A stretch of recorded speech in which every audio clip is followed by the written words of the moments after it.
Welcome to hearts of YouTube channel. आज की इस वीडियो में हम लोग कंप्यूटर्स और प्रोग्रामिंग लैंग्वेजेस की पूरी हिस्ट्री के बारे में समझने वाले हैं। तो चलिए शुरू करते हैं।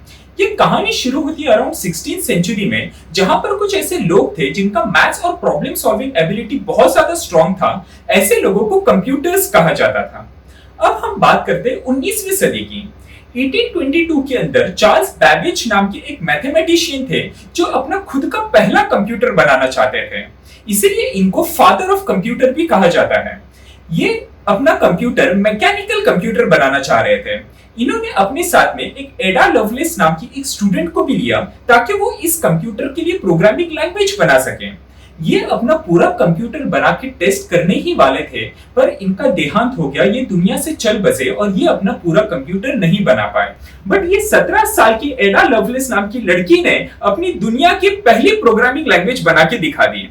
अब हम बात करते हैं 1936 के अंदर। 1936 के अंदर एलन ट्यूरिंग नाम के एक ग्रेट साइंटिस्ट थे जिन्होंने अपना खुद का कंप्यूटर बनाने का डिसाइड किया। ये वर्ल्ड वॉर 2 के टाइम पे इन्होंने बनाया था ताकि वो साइफर टेक्स्ट को प्लेन टेक्स्ट में कन्वर्ट कर सके, और कहा जाता है कि उनकी इस मशीन की वजह से सैकड़ों लोगों की जान बची थी। इनको फादर ऑफ मॉडर्न कंप्यूटर्स या father of theory of computer science and artificial intelligence भी कहा जाता है। इनके बारे में अगर आप ज्यादा जानना चाहते हैं तो हॉलीवुड ने 2014 के अंदर इनके ऊपर पूरी एक मूवी बना दी है, द इमिटेशन गेम नाम से। आप ये मूवी को देख सकते हैं। अब हम बात करते हैं 1940s के बारे में। 1940s में लोगों को रियलाइज हुआ कि मैकेनिकल कंप्यूटर्स थोड़ा सा डिफिकल्ट हो जाता है, तो हमको चाहिए इलेक्ट्रॉनिक कंप्यूटर्स। तो लोगों ने इलेक्ट्रॉनिक कंप्यूटर्स इन्वेंट किया और वहां से बाइनरी लैंग्वेज की शुरुआत हुई। अब जैसे मैंने लास्ट वीडियो में भी बताया था, बाइनरी लैंग्वेज में काम करना थोड़ा सा डिफिकल्ट होता है, तो हमको एक ऐसा लैंग्वेज चाहिए था जो इस्तेमाल करने के लिए थोड़ा सा सिंपल हो। तो वहां पर भी कैथरीन बूथ नाम की एक 25 इयर्स की लेडी अपनी लड़ाई लड़ने के लिए खड़ी हो गई और 1947 के अंदर इन्होंने अपना पहला असेंबली लैंग्वेज बना दी। अब हम बात करते हैं 1950s के बारे में। 1950s में वैसे तो बहुत सारे लैंग्वेजेस आए, जिसमें से कुछ फेमस हुए, कुछ फेमस नहीं हो पाए। जैसे मिसाल के तौर पे 1952 के अंदर ऑटोकोड नाम की एक लैंग्वेज आई थी जो दुनिया की पहली कंपाइल्ड लैंग्वेज थी। 1955 के अंदर फ्लोमैटिक करके एक लैंग्वेज आई, ये डेटा प्रोसेसिंग के लिए यूज किया जाता था। 1956 के अंदर इंफॉर्मेशन प्रोसेसिंग लैंग्वेज आई। ये सारे लैंग्वेजेस ज्यादा फेमस नहीं हो पाए। जो लैंग्वेज ज्यादा फेमस हुई वो 1957 के अंदर एक आया फॉर्मूला ट्रांसलेटर सिस्टम, जिसे फोर्ट्रॉन भी कहा जाता है। ये एक जनरल पर्पस लैंग्वेज है। 1958 के अंदर आई थी लिस्प प्रोसेसिंग, जिसे लिस्प भी कहा जाता है। ये बनाई गई थी वैसे मैथ्स के प्रॉब्लम्स के लिए, बट बाद में इसको आर्टिफिशियल इंटेलिजेंस के लिए भी बहुत ज्यादा यूज किया जाने लगा। और लास्ट में 1960 के अंदर आया कॉमन बिजनेस ओरिएंटेड लैंग्वेज, जिसको कोबोल भी कहा जाता है। तो ये 1950s की कहानी थी। अब हम 1960s के बारे में देखते हैं। 1964 के अंदर जो पहली लैंग्वेज बनी थी ये थी ए प्रोग्रामिंग लैंग्वेज, जिसको शॉर्ट में एपीएल भी कहा जाता है।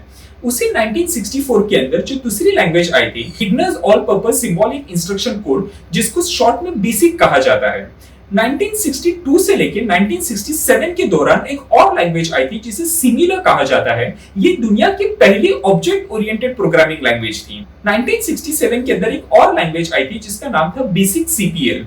1969 के अंदर इसी को डिराइव करके एक न्यू लैंग्वेज बनी जिसका नाम था बी प्रोग्रामिंग लैंग्वेज। और 1970 के अंदर आया पास्कल, जो लर्न करने के लिए, समझने के लिए बहुत ज्यादा आसान लैंग्वेज थी। तो ये कहानी थी 1960s की। अब हम बात करते हैं 1970s के बारे में। 1970s के अंदर यूनिक्स ऑपरेटिंग सिस्टम को लोग रीडिफाइन करना चाह रहे थे, बट प्रीवियस जितने भी लैंग्वेजेस थे वो ये काम करने के लिए सफिशिएंट नहीं थे। तो लोगों ने एक न्यू प्रोग्रामिंग लैंग्वेज बनाने का डिसाइड किया। तो वो टाइम पे ग्रेट प्रोग्रामर्स केन थॉमसन और डेनिस रिचे ने मिल करके एक न्यू लैंग्वेज बनाई, that was C programming language. ये लैंग्वेज बहुत ज्यादा फेमस होती चली गई। उसी दौरान 1970s में ही एक आईबीएम ने न्यू लैंग्वेज बनाई, that is structured query language, जिसको एसक्यूएल कहा जाता है। ये रिलेशनल डेटाबेस मैनेजमेंट सिस्टम के लिए यूज किया जाता है। अब हम बात करते हैं 1980s के बारे में। 1980s के अंदर 1984 में ब्रैड कॉक्स ने एक ऑब्जेक्टिव सी नाम की लैंग्वेज बनाई। ये एक ऑब्जेक्ट ओरिएंटेड प्रोग्रामिंग लैंग्वेज है। 1985 के अंदर बियार्ने स्ट्रूप ने सी को थोड़ा सा और मॉडिफाई करके C++ बना दिया। ये भी अगेन एक ऑब्जेक्ट ओरिएंटेड प्रोग्रामिंग लैंग्वेज है। 1987 के अंदर आया practical extraction and report language, जिसको शॉर्ट में पर्ल कहा जाता है। अब हम बात करते हैं 1990s के बारे में, जिसको मैं इंटरनेट एरा कहना चाहूंगा। 1990 के अंदर जो पहली लैंग्वेज आई थी, टिम बर्नर्स-ली ने जिसको बनाया था, ये था हाइपरटेक्स्ट मार्कअप लैंग्वेज, जिसको HTML कहा जाता है। ये वेब पेजेस बनाने के लिए यूज किया जाता है। 1991 के अंदर गुइडो वेन रॉसन ने अपनी पहली लैंग्वेज पाइथन प्रोग्रामिंग बनाई थी। ये लैंग्वेज बहुत ज्यादा फेमस, आज नंबर 1 पे यूज किया जा रहा है। उसके बाद में 1994 में PHP लैंग्वेज आई, जो वेब डेवलपमेंट के लिए as a backend language use किया जाता है। 1995 के अंदर रूबी आया, ये भी अगेन एक बहुत फेमस लैंग्वेज है। 1995 के दौरान ही जेम्स कॉस्लिंग ने सन माइक्रोसिस्टम में काम करते हुए एक जावा प्रोग्रामिंग लैंग्वेज इन्वेंट की। 1995 के अंदर ही एक लाइव स्क्रिप्ट करके लैंग्वेज आई, जो as a client side language use किया जाता था वेब डेवलपमेंट के लिए। ये लैंग्वेज वैसे तो बहुत अच्छी थी, बट ज्यादा फेमस नहीं हो पा रही थी। तो सन माइक्रोसिस्टम्स ने जावा का ट्रेडमार्क इस लैंग्वेज को दे दिया और उसका नाम लाइव स्क्रिप्ट से बदल के जावा स्क्रिप्ट हो गया। 1997 के अंदर माइक्रोसॉफ्ट जावा को परचेज करना चाहता था, बट सन माइक्रोसिस्टम ने इस बात से साफ इनकार कर दिया। ये बात का माइक्रोसॉफ्ट को थोड़ा सा बुरा लगा, तो उसने जावा के ही बहुत सारी चीजों को कॉपी करके उसके तरह ऑलमोस्ट एक न्यू लैंग्वेज बना, जिसका नाम दिया गया सी हैश, जिसको सी शार्प कहा जाता है। अब ये बात की पूरी 1990s की है। अब हम आते हैं हमारी 21वीं सदी के ऊपर। 2003 में एक नई लैंग्वेज आई, जिसका नाम था स्काला। ये एक जनरल पर्पस लैंग्वेज थी। 2009 के अंदर आया गो।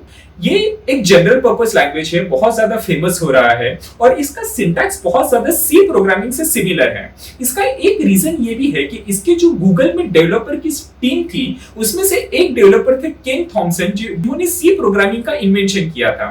तो ये थी 2000s की कहानी। अब हम बात करते हैं 2010s के बारे में।